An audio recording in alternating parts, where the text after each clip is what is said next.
Hello, Mr. Burgess. How are you doing today? I'm very well. How are you? I'm great myself, but let's get this interview going. So, Anthony, when were you born? Where are you from? Some background. I was born February 25th, 1917, in Manchester, England. I grew up during the Great Depression in a suburb of Manchester called Harperhay. My family was very religious, with my mother being a Catholic convert. I was born under the name John Burgess Wilson, but after my confirmation, it became John Anthony Burgess Wilson. Well, that's interesting.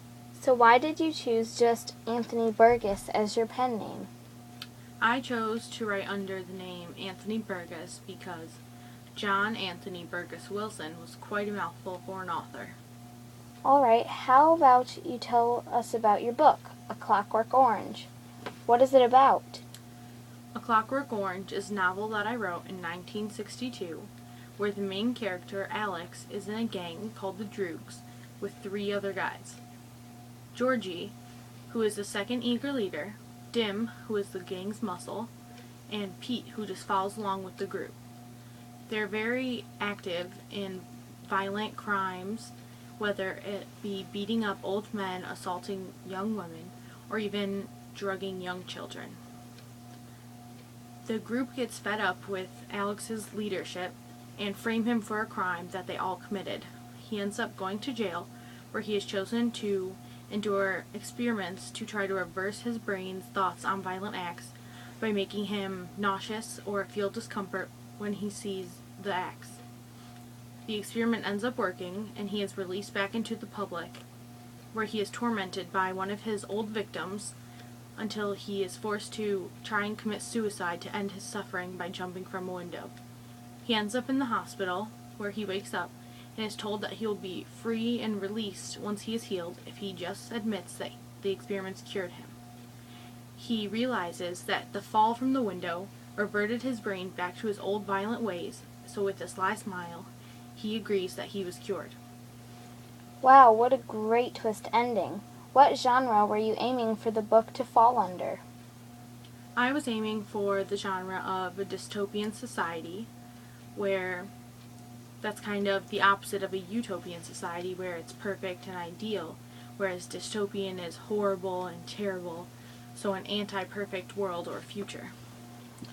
So currently there are 20 chapters in A Clockwork Orange. Can you tell me about the omitted 21st chapter? In my original version of A Clockwork Orange, there were 21 chapters, with the ending being Alex is released from the hospital and goes back to wreaking havoc with a new group of droogs, and with a chance encounter he runs into Pete from the old group and sees that he is happily married with a family, and it makes him see the error of his ways, and he starts to think about a possible future for him with a family. But when I took this to an American editor, they said the Americans would not go for a happy ending. They would rather have the dark, twisted ending, so the 21st chapter was omitted. What voice or narration takes place in the story? It's a first-person narration done by the main character, Alex, through his point of view, so basically he takes you through the story from inside of his mind. What was your inspiration for writing the book?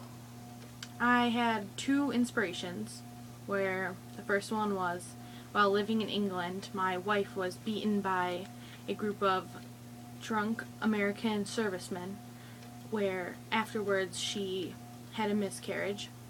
And the second inspiration was when I was arriving from a trip out of London back to England, I realized how England was changing with more gang fights and bars and clubs and violence, so it made me want to write a story about what society was becoming. In this book, Alex and the other droogs often speak in another language called Nadsat. What is this about? Nadsat is partly Russian slang mixed with some made-up words where the group speaks in it so as they cannot be spied on or understood by outside sources. This book was beginning to be banned from schools and libraries for controversial content. But this only started to happen after the movie adaptation came out. Why do you think this is? Well, I personally did not agree with the portrayal of the book through the movie. For instance, in Steven Kubrick's movie, A Clockwork Orange, the movie kind of glorifies violence and sex, whereas that was not the intent of the book. Did you have any other careers? Yes, I was a critic, a novelist, a composer, a poet, and even a broadcaster. Wow, a very busy man and successful. What college did you attend? What was your alma mater? I attended the Victoria University of Manchester, England. So I never really left home. I stayed pretty close. What was your literary movement? My literary movement was modernism, where modernism is a modern idea or a character or a practice which A Clockwork Orange embodies. Besides the dystopian society in A Clockwork Orange, what other genres did you write under? I wrote under historical fiction, spy fiction, horror, a satire, because all of these genres really interested me. I see. Well, thank you so much for talking with me, but we're out of time. Oh, thank you as well. It was my pleasure.